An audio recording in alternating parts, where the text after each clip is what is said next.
Goeiedag liefde, ek hoop jy ervaar vandag God se vrede.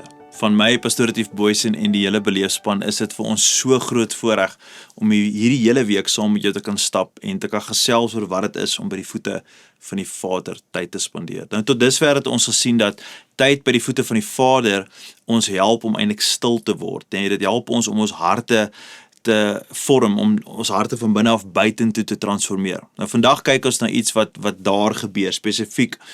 By God se voete word ons herinner aan wie hy is. Ons leef in 'n wêreld wat ons konstant herinner aan wat kan verkeerd gaan, wat kan misluk, wat kan alles verander. Dit maak ons angstig, dit maak ons baie keer onseker, nê? Maar in God se teenwoordigheid word ons herinner aan wat nooit verander nie. Daai een konstante, en dit is wie God is. Ons lees dit spesifiek hier in Deuteronomium 7 vers 9. Weet dan dat die Here jou God is, die getroue God wat sy verbond en liefde hou tot in die duisende geslag van die wat hom liefhet en sy gebooie gehoorsaam. Geliefde, let gou op die volgorde. God se getrouheid kom eerste. Ons gehoorsaamheid vloei daaruit voort, nee. Dit is waar gehoorsaamheid word gebore uit daai wete. Baie mense probeer gehoorsaam wees om God se guns te verdien, nee. Maar die Bybel wys vir ons 'n ander volgorde. Eerstens, dit wys dat God is reeds getrou en daarom kan ons hom vertrou en daaruit vloei gehoorsaamheid. Dis hoekom intimiteit so ongelooflik belangrik is. Dit is eintlik 'n dissipline wat ons moet ontwikkel as gelowiges. Wanneer ons by die voete van die Vader sit, word my en jou geloof, dit word geanker. Nie ons gevoelens nie ons omstandighede nie, maar dit word geanker in God se beloftes. Dis immers die skrywer van Hebreërs wat dit vir ons sê in Hebreërs 10 vers 23. Laat ons styf vashou aan die hoop wat ons bely, want hy wat die belofte gemaak het, is getrou. Geliefde, gehoorsaamheid word moeilik wanneer ons begin twyfel of God regtig sal doen wat hy gesê het hy gaan doen. Maar wanneer ons tyd by hom spandeer, dan word ons herinner dat hy is getrou, hy is konstant, hy verander nie, hy hou sy woord. En uit daardie plek uit, nee, uit hierdie word ons seker, ons gehoorsaamheid word ontwikkel. Dis nie 'n swaar las nie, maar is 'n vreugdevolle reaksie om so te lewe, want ons weet God is wie hy sê is.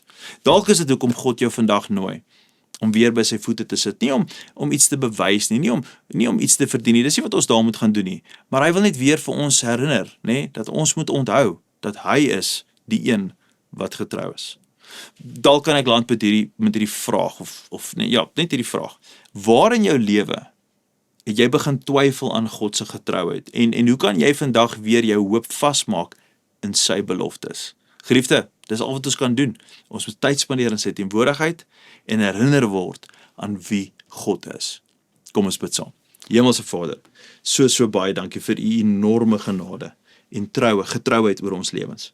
Vandag vra ek Jesus dat u vir ons sal kom herinner wat dit is om by u voete te sit en dan te onthou dat u is gister, vandag en môre dieselfde God. U is getrou. U het eerste getrouheid bewys en daarom kan ons sekerheid hê, Here, dat gehoorsaamheid word eintlik gebore, gesond gebore uit hierdie wete dat u is getrou, u is 'n konstante.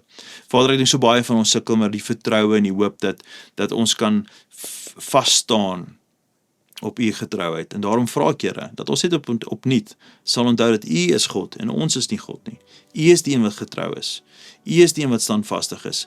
By u is daar net betroubare liefde.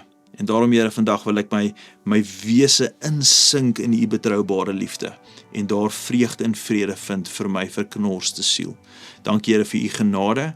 Dankie vir u liefde en dankie dat u is konstant. Ons loof u, ons eer u en ons sê Amen en Amen. Geliefde, ek sien julle môre gaan in vrede. Totsiens.